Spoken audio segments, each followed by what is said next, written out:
l'anniversaire de l'armistice de 1945, Bob Maloubier, ancien agent secret, notamment pendant la Seconde Guerre mondiale.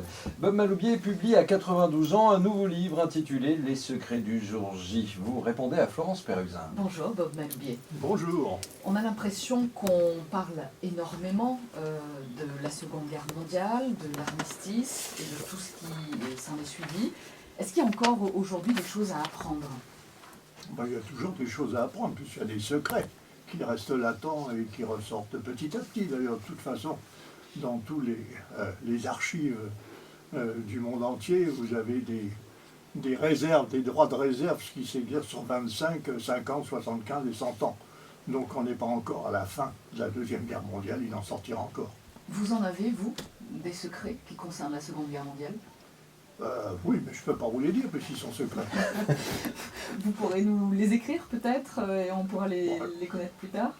Écoutez, pour l'instant, j'en ai écrit quelques-uns dans mes précédents livres, et spécialement dans le dernier qui a trait au gros, comment dirais-je, au coup fourré de Churchill pour faire croire à Hitler que le débarquement aurait lieu dans le Pas-de-Calais. Et il a eu lieu en Normandie, et je crois que ça a beaucoup contribué à gagner la guerre, et de toute façon à ne pas perdre une année au cours de laquelle les V1 et les V2 seraient tombés sur Londres. Il aurait de beaucoup retardé l'issue de la guerre. Vous les racontez, c'est fait dans vos livres. Est-ce que c'est comme ça aussi que se transmet la mémoire ? Sous-entendu, l'autre manière de poser ma question, c'est est-ce que c'est important d'aller encore dans les cérémonies du 8 mai aujourd'hui ? Je crois, parce que simplement l'histoire est quelque chose qui se répète toujours, et on apprend toujours. Moi-même, quand je retrouve des documents que je ne connaissais pas sur des événements qui sont passés, comme la Deuxième Guerre mondiale ou la Première Guerre mondiale, d'ailleurs, j'apprends des choses, et c'est toujours intéressant de le savoir pour l'avenir. Ça vous désole, Bob Maloubier, quand vous voyez des cérémonies désertées, notamment par les enfants ?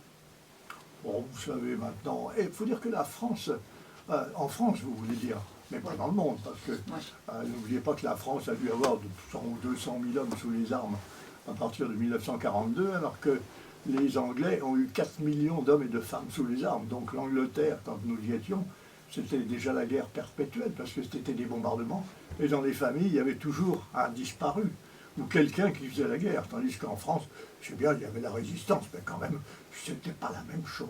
Est-ce qu'un jour, je vais jusqu'au bout, quand le temps va continuer de passer, et de passer, et de passer, est-ce qu'un jour, il n'en restera plus qu'une légère trace ? Vous avez peur de ça ?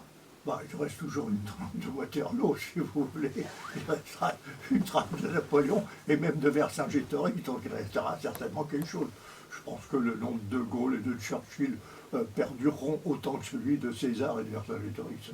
8h23 sur France Bleu Gironde, nous recevons ce matin Bob Maloubier, ancien agent secret. Il publie à 92 ans un nouveau livre intitulé Les secrets du jour J. Vous êtes un ancien agent secret, Bob Maloubier, et vous avez été aussi un pionnier des nageurs de combat.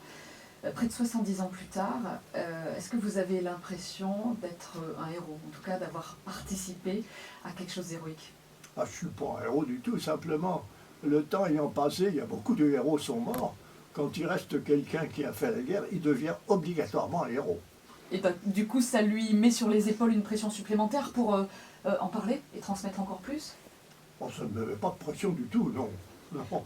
À condition d'y mettre une note d'humour, toujours, ce que je n'aime pas beaucoup, c'est quand même de froncer les sourcils et de prendre l'air extrêmement triste. En plus, d'être un homme politique, quoi. Qu'est-ce qui, à l'époque, vous a poussé à vous engager, c'est une chose, mais en plus à aller aussi loin dans l'action ? Qu'est-ce qui vous a motivé ? Écoutez, j'avais un papa qui était aux États-Unis pendant la Première Guerre mondiale, qui aurait pu ne pas faire de la guerre ni son service militaire, qui a tenu à la faire pendant 4 ans en France, qui était interprète auprès de l'armée britannique, donc a rencontré Churchill sur le front, etc. Donc quand 1940 est arrivé, que les Allemands étaient aux portes de Paris, il a dit « Fils, nous allons être occupés, l'avenir d'un jeune Français en France est quand même un peu bouché. » Là donc en Angleterre, je voulais être pilote de chasse de toute façon. Alors maintenant il n'y avait plus de chasse en France, je serais pilote de chasse en Angleterre. Bien sûr, ce que je n'ai jamais été. Est-ce que ce destin-là, vous en avez pris conscience, vous avez eu conscience au moment où vous les viviez, que ces moments-là étaient historiques ? Absolument pas. Alors quand on a À ce moment-là, j'ai commencé 17 ans, 18 ans, 19 ans, vous savez. Vous vivez la vie comme elle se passe. Je dis toujours, il y a des gens qui disent, je vais vivre ma vie. Moi, je dis pas, c'est ma vie qui m'a mené, moi. C'est un hasard. J'ai Hubert Reeves, vous savez, cet astrophysicien, philosophe canadien extraordinaire, dit toujours, la vie, depuis le commencement des choses, depuis le commencement du monde, est le fait du hasard et de la nécessité. Vous trouvez deux électrons, deux atomes, deux hommes se rencontrent. Ensuite, il y a des obligations qui se créent toutes seules sans qu'on ait besoin. Et puis là, il reste les choix. On fait le bon, on fait le mauvais. Oui, et tout le monde n'aurait pas fait forcément les mêmes que vous. Dernière question, quels sont vos liens, Baume Maloubier, avec la Gironde? Pardon? Quels sont vos liens avec la Gironde? Vous êtes ici pour évidemment dédicacer votre livre. J'ai ma famille, j'ai ma fille qui est ici, à ma gauche, j'ai mon gendre, j'ai des enfants. Et vous avez en également, je crois, tenté de rejoindre le général de Gaulle en partant de Bordeaux? Exactement, et en 1940, je me suis trouvé à Bordeaux, qui avait été bombardé. D'ailleurs, j'ai travaillé à Bordeaux avec mon vélocipède pour aller jusqu'à Saint-Jean-de-Luz pour essayer d'embarquer pour l'Angleterre. Bob Maloubier, merci vraiment d'être venu ce matin sur France Bleu Gironde pour partager ces souvenirs concernant la Seconde Guerre mondiale. Je rappelle donc que vous serez demain en dédicace à la librairie Mola à partir de 18 h pour votre livre intitulé Les secrets du jour J aux éditions La Boétie. Merci encore, Bob Maloubier. Merci.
Je suis sûr que je suis le bienvenu.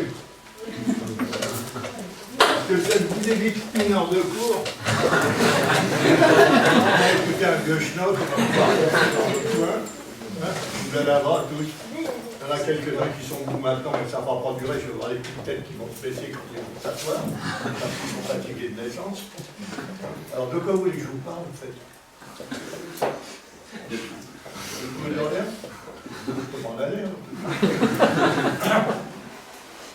Non, ce que je veux vous dire, ce que j'étais quand vous avez quel âge? J'avais 17 ans. Même pas? Entre 17 et 20, ouais. Il y en a un là-bas. Il y a des retardataires. Alors j'écoute déjà une chose, c'est qu'ils ne sont pas tous en noir, ça m'inquiète. Quand je vais à mon ancien lycée à Janson-de-Sailly, à Paris, c'est la marée noire. Tous les jeunes sont en noir, ils sont en deuil de quoi, je ne sais pas quoi. Vous avez des coups de pierre. C'est incroyable. Ah, quelle belle génération vous êtes quand même. Alors vous savez que maintenant il y a un jeune homme qui s'appelle Poutine. Vous avez entendu parler? Il est en train de bouffer l'Ukraine. Imaginez qu'il pousse un peu plus loin, qu'il se fasse la Hongrie comme ça, avec l'Europe qui n'existe pas, une Europe de 25 ou 26 nations qui ne s'entendent pas, qui n'a pas de gouvernement, etc. Que c'est de s'assembler, mais chacun regardant ses privilèges. Et de fil en aiguille, M. Poutine, comme M. Hitler, commence à vous manger la Hongrie, et puis ensuite la Roumanie, et puis la Pologne, etc.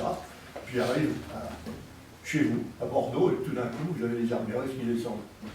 C'est ce qui s'est passé en 1940. Ce n'était pas les armées russes, c'était les armées allemandes. Le Poutine s'appelait Hitler. Voilà. Hitler. Alors à ce moment-là, tout explose. Vous voyez ici votre lycée, il n'y a plus personne, vous disparaissez, vous avez paumé vos parents.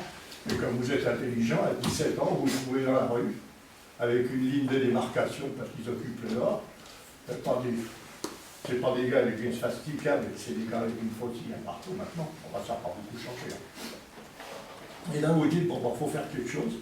Alors, il y en a qui disent, bon, on va rester ici, on va tâcher de retrouver nos parents, puis il y en a qui disent, bah, ça m'embête, ces gars-là, je les aime pas beaucoup, ils ne parlent pas la même langue que moi. Alors je vais me tirer en Angleterre qui est encore libre. Bon, c'est ce qui m'est arrivé en 40, à 17 ans. Donc, vous êtes jeune d'ailleurs. Enfin, il y en a certains ici, je ne voudrais pas qu'ils soient dans cette position, parce que si jamais vous leur indiquez la route de l'Angleterre, ils prennent un train et ils vont en direction de l'Allemagne. Je ne désigne personne. Hein. Mais j'ai vu des choses comme ça dernièrement. Vous mettez un jeune de 17 ans pour aller de 10 minutes de la banlieue à Paris, et il se retrouve quasiment sur la frontière. Il faut dire que c'était quand même, si ça vous arrive, vous verrez, c'est quand même l'aventure, ça change un peu des profs. Vous avez dit, vous faites ce que vous voulez. La seule chose, si vous faites pour moi, vous faites fusiller. Et après ça, vous en foutez. Quand vous êtes fusillé, ça se fiche de vous. Hein. Alors là, bon, ça m'est arrivé de faire des bêtises. Je n'ai fait que des bêtises. J'ai fait des bêtises, j'ai passé une débarcation, je me suis fait prendre, je suis passé 2 mois en tôle en France, quand même, de prison allemande. À ce moment-là, on disait toujours qu'il faisait 17 à l'extérieur, moins 17 à l'extérieur, moins 18 à l'intérieur. Il faisait plus froid dedans que dehors. Et ensuite, je me suis retrouvé en Afrique du Nord. Comme j'étais très intelligent, comme vous d'ailleurs, j'avais calculé en grand stratège que les alliés débarqueraient à Bizerte, où je me trouvais. Et alors, ce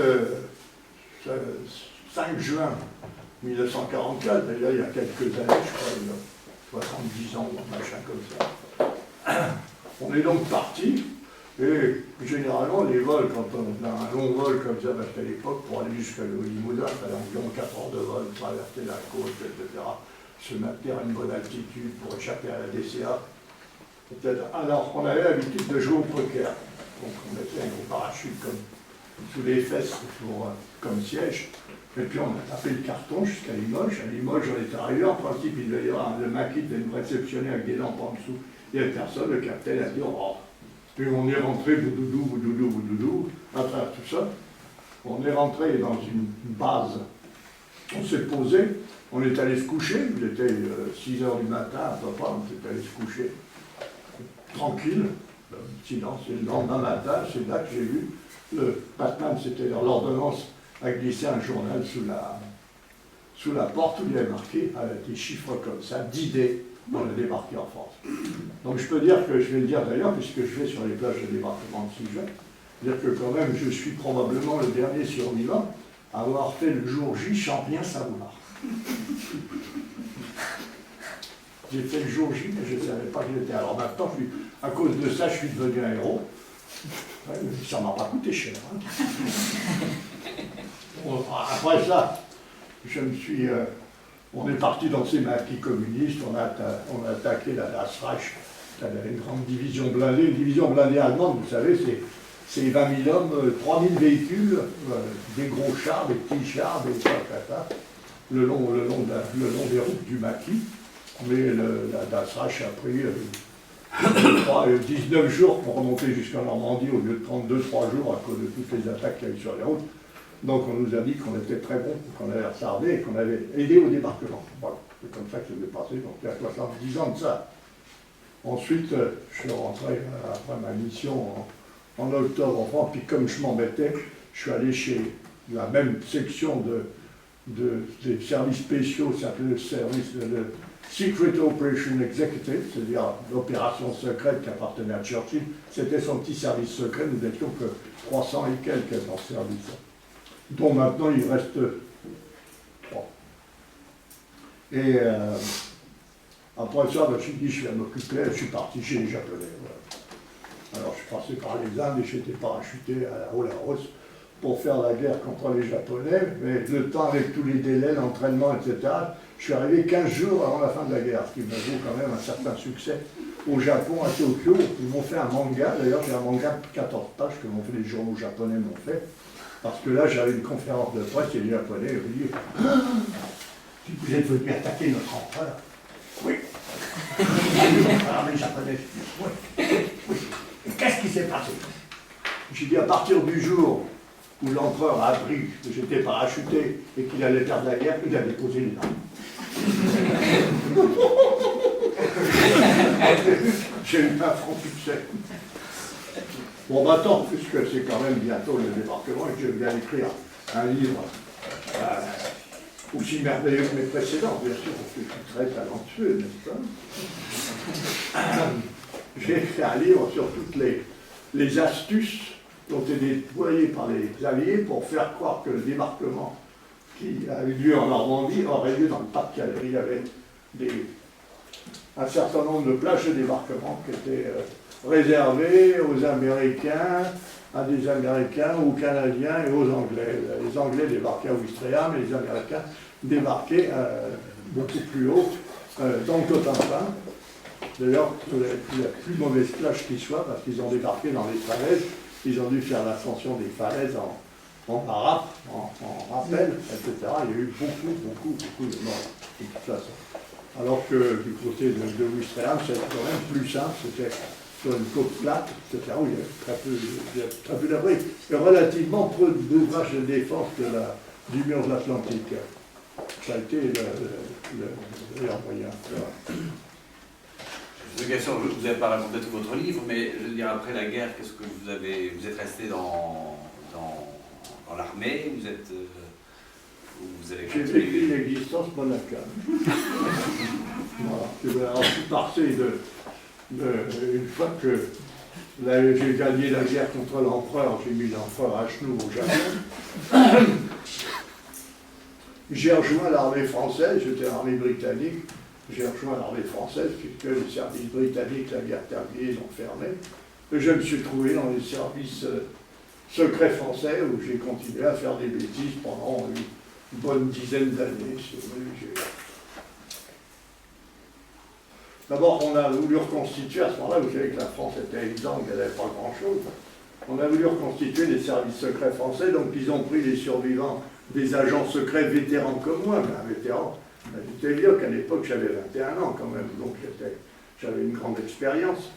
Alors, on a fait ce qu'on appelle maintenant, ce qui existe, c'est pas un secret, d'ailleurs, le bataillon de choc, le 11e bataillon de choc parachutiste, c'est-à-dire un bataillon à tout faire, qui est copié de ce que les Allemands avaient inventé en 1937. C'est les Allemands qui avaient inventé toutes les forces spéciales. Alors, en 1937, l'Abwehr, le service de renseignement allemand, avait inventé une unité spéciale qui s'appelait le bataillon Brandenburg, c'est-à-dire de faire des soldats qui pouvaient être utilisés en uniforme, en civil, à terre, derrière les lignes ennemies, parachutés en montagne ou plongeurs.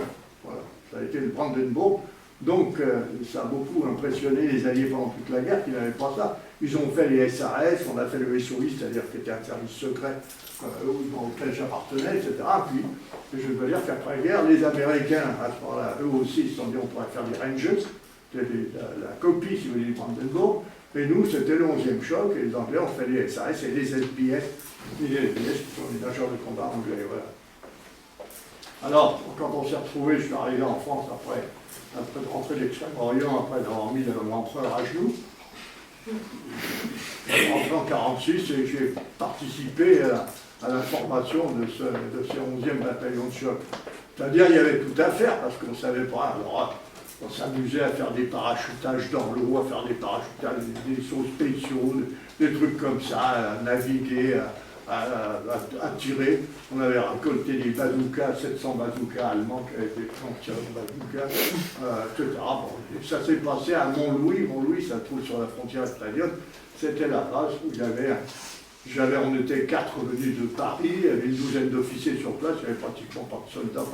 À l'époque, on n'avait pas encore recruté les spécialistes, ça demande quand même de recruter dans les unités des gens un peu sortant un peu de l'ordinaire, et physiquement quand même un petit peu baraqués. Et là, je me suis trouvé avec 4 alliés à faire un stand de tir, une carrière de démolition, parce que les officiers normaux, même des parachutistes, n'ont pas une connaissance des explosifs. Les explosifs, c'est quand même un truc assez spécial. On est en Angleterre, une école de démolition qui durait pendant 4 semaines. Pendant 4 semaines, on ne faisait que du plastique. On passait notre vie à tirer, à choisir des objectifs, à visiter des centrales électriques, des trucs, à savoir où mettre la charge, à calculer les charges, etc. Et ça dure pendant 4 semaines de travail. On était plastique. Hein. On ne parlait que plastique dès qu'on voyait en photo, on dit qu'on tu mettrais des livres sur celui-là, 7 livres, non, moi j'en mettrais 5, tu veux que je le placerai ici, etc.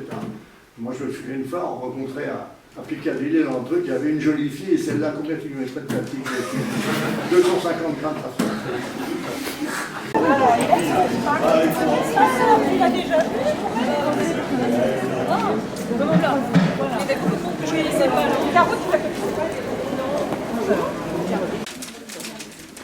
Bonsoir, merci d'être venus bien nombreux ce soir. On est très heureux de recevoir Bob Maloubier à l'occasion de la parution de son nouveau livre, Les secrets du jour J, dans lequel donc, Bob Maloubier nous présente l'incroyable opération Fortitude et aussi l'opération qui a précédé, qui était une sorte de projet chèque, l'opération Cockade, qui était une sorte de répétition de l'opération Fortitude. Donc je lui laisse la parole et merci beaucoup. Bonne conférence. Merci. Alors d'abord, je vous fais remarquer qu'ils ont fermé les portes, parce que si vous vous ennuyez, vous ne pouvez plus sortir maintenant. Hein, tant pis pour vous, vous êtes dedans, c'est terminé. Alors, vous parlez de toute cette histoire-là, ça prendrait des heures, c'est pour ça que je serai très bref, de façon dans 5 minutes, à vous rendre votre liberté. L'opération Fortitude, ce jeune homme vient de vous parler de l'opération Cockade. Si vous voulez, en 1942, la fin 1942, je me trouvais moi-même à ce moment-là en Algérie avec les Britanniques. Le cours de la guerre a changé. Et c'est là que Winston Churchill, qui jusqu'à présent essuyait un peu les plâtres, a déclaré « ce n'est pas le commencement de la fin, mais c'est la fin du commencement ». C'est-à-dire que vous aviez la victoire d'El Alamein, qui se trouvait en Libye, où Montgomery, à ce moment-là, a repoussé Rommel. Vous aviez le débarquement en Afrique du Nord, qui était l'opération Torch en Algérie, où à ce moment-là, les Anglo-Américains faisaient rallier l'Afrique du Nord de Pétain. Et vous aviez Stalingrad, qui s'est déroulé jusqu'en janvier 1943. À ce moment-là, c'était le coup d'arrêt à la ruée de la Wehrmacht, non seulement vers la Russie, mais surtout vers le pétrole de Bakou. Vous savez que la Wehrmacht, les Allemands, avaient très très peu de pétrole. Donc leur objectif, ils faisaient des carburants synthétiques qui faisaient tourner les panzers de la Wehrmacht. Et leur rêve, c'était de trouver les pétroles de Bakou, qui étaient à ce moment-là un grand gisement, d'une part, c'est-à-dire le but de l'armée allemande d'un côté par la Stalingrad et de descendre ensuite la Volga en direction du Moyen-Orient jusqu'à Bakou en Azerbaïdjan, et pour Rommel, lui, de passer, de conquérir l'Égypte, traverser l'Égypte et d'arriver en Irak et en Iran, où c'était le passage des pétroles du Moyen-Orient à ce moment-là. Et alors ces deux défaites ont été telles que vraiment, si Hitler ne pouvait pas arriver aux sources de pétrole, on estimait que la guerre était pratiquement gagnée. À long terme, mais gagnée quand même. À ce moment, Staline, qui poussait des hurlements en Russie en disant qu'il supportait, l'armée rouge supportait tout le poids de la guerre, on essayait de le calmer. Donc Churchill a décidé, mais il était absolument impossible, alors qu'on préparait l'invasion de la Sicile et de la botte italienne, on ne savait pas si on allait pouvoir remonter rapidement d'Italie vers la France et vers le centre de l'Europe. À ce moment-là, il a fallu imaginer, Churchill a imaginé avec son état-major, un faux débarquement qui aurait lieu en Europe, probablement en France. C'était toujours la France, avec la France était à quelques kilomètres de l'Angleterre. On pensait bien qu'il y avait un débarquement, une offensive un jour, un retournement de situation. Ça partirait par la France, et enfin, éventuellement la Normandie. Donc Churchill a pensé à faire une fausse invasion, une de plus, qui s'appelait Cockade. Cockade, ça veut dire cocarde. Une cocarde, voilà. Alors, il n'y avait absolument aucun moyen de réaliser cette invasion, parce que presque toutes les forces amphibies et tous les moyens de débarquement étaient utilisés, étaient préparés en Afrique du Nord pour envahir la Sicile et l'Italie. Donc il fallait que ça soit entièrement bidon, il n'y avait rien. Voilà. Non seulement pour tromper Hitler, mais pour tromper Staline. faire croire à Staline pour l'apaiser en disant oui, alors on vous fait un débarquement. Et pour tromper ça, il fallait mettre les Allemands en alerte, de telle sorte qu'au moins les Allemands étant en alerte, Staline était au courant en disant ils vont vraiment débarquer. Donc vous avez à ce moment-là une opération qui s'est montée, cette opération Cockade, à partir des réseaux, un peu tous les réseaux d'action qui se trouvaient en France, c'est-à-dire de l'organisation à laquelle j'appartenais, qui s'appelait le Special Operation Executive. Car nous étions, nous, l'armée privée de Churchill, chargée de faire des sabotages, d'armer les maquis, de faire des embuscades, etc. Et éventuellement des exécutions. Des exécutions, il y en a eu bien très très peu.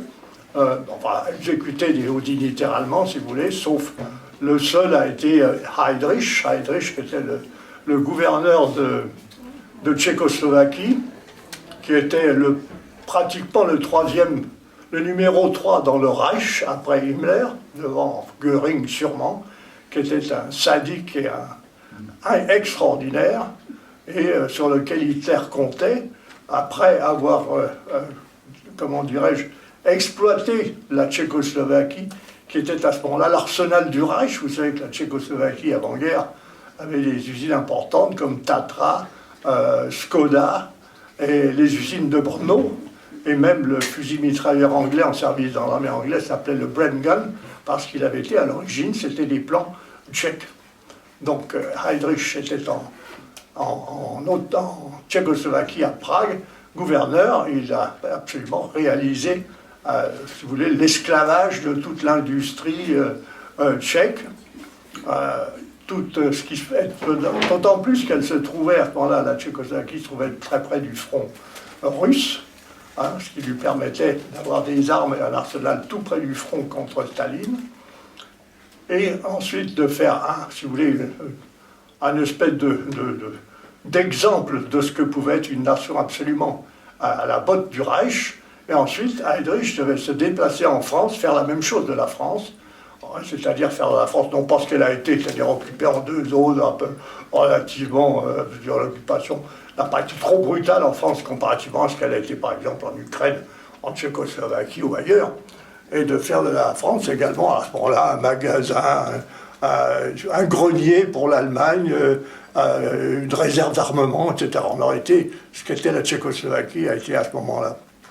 Donc Heydrich, c'est la section tchèque de mon service, du Special Operation Executive, qui a été formé et à qui on a confié la mission d'exécuter Heydrich. Ça, c'était une mission absolument indispensable, parce qu'Heydrich constituait une trop grave menace pour l'avenir de la guerre et de l'humanité. Et 3 Tchèques ont été formés pour être parachutés en Tchécoslovaquie, à côté de Prague, et monter une embuscade. Vous savez qu'en 1942, en mai 1942, Heydrich, en se rendant depuis son château, en venant à son état-major à Prague, a été exécuté. Il se promenait en voiture découverte, alors qu'il avait lui-même émis un règlement en disant que tous les officiers supérieurs et tous les officiers allemands devaient se déplacer en voiture blindée avec une escorte, etc., gilet pare-balles, etc. Lui estimait qu'il était au-delà de tout ceci, et il circulait dans une Mercedes décapotable à côté de son chauffeur, bien sûr, sans casque, sans rien du tout. Et donc il a ramassé une mauvaise grenade dans un virage. Et Heydrich a rendu sa belle âme au dieu du Reich, est enfermé, et la Tchécoslovaquie n'est pas devenue quand même l'arsenal qu'il pensait, et la France a été plus tard épargnée. Voilà pratiquement des seules exécutions qui ont été faites à l'époque. Donc nous avions pour consigne de ne pas exécuter d'Allemands. Je me souviens, on nous disait ça en école de préparation, on nous disait c'est pas la peine d'aller tuer un officier allemand ou un Allemand dans la rue, parce qu'à ce moment-là, il y en a 10 000 qui se font tuer par jour sur le front russe. Qu'est-ce que vous allez changer? En plus, vous allez tirer sur les populations des représailles, vous allez vous faire mal voir, c'est pas du tout ça qu'on vous demande. Donc nous ne faisions, nous, que du sabotage industriel, surtout. Sabotage industriel, c'est-à-dire des voies ferrées, des ponts, des centrales électriques, des usines, ce que j'ai fait d'ailleurs en 1943. Bon, pour revenir au sujet, si vous voulez, À ce moment-là, à la Tour de l'Orléans, il s'agissait d'organiser coquette, cette fameuse cocarde. Là. Alors comment est-ce qu'on organise une fausse opération gigantesque, le truc? On l'organise d'abord par la presse, c'est-à-dire qu'on laisse passer des entrefilets dans la presse anglaise et dans les presses neutres. Il y avait quand même la Suède, la Suisse, l'Espagne, le Portugal et l'Amérique du Sud. Tous ces pays étaient neutres, dans lesquels il y avait des entrefilets qui passaient avec des concentrations de troupes quelque part en Angleterre, etc. Ensuite, des indiscrétions auprès des diplomates, puisque tous ces pays neutres avaient des diplomates, à Londres, comme à Washington d'ailleurs. Et puis, on faisait surtout faire des indiscrétions à New York et à Washington, parce que les Américains n'avaient pas jugulé leur presse comme les Britanniques pendant la guerre. Les Américains, les médias ont droit de citer, si vous voulez, on n'arrive pas à les juguler. Donc il y avait des indiscrétions qui étaient lancées dans la presse américaine, laissant croire qu'il y avait des troupes qui se préparaient. Il y avait ça. Ensuite, il y avait des agents doubles. Il y a eu, à partir de 1940 et 1941, un certain nombre d'agents de l'Abwehr, c'est-à-dire le service de renseignement allemand, qui ont été débarqués en Angleterre de nuit, en Écosse, et il se trouve que, on nous l'enseignait d'ailleurs à l'époque, en disant, pas un seul agent allemand n'a pas été arrêté. Donc ces agents allemands étaient retournés, leur poste de radio, à ce moment-là, était manipulé par des opérateurs anglais, qui à ce moment-là passaient ce qu'on appelle de l'intoxication, etc. C'était absolument extraordinaire. Voilà. Bon, je vous ai tout dit. Ben maintenant, comme je vous ai tout dit, c'est pas la peine d'acheter le livre. Vous savez tout.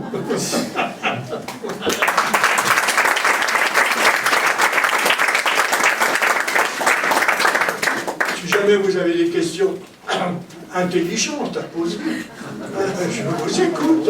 Ah, un monsieur intelligent.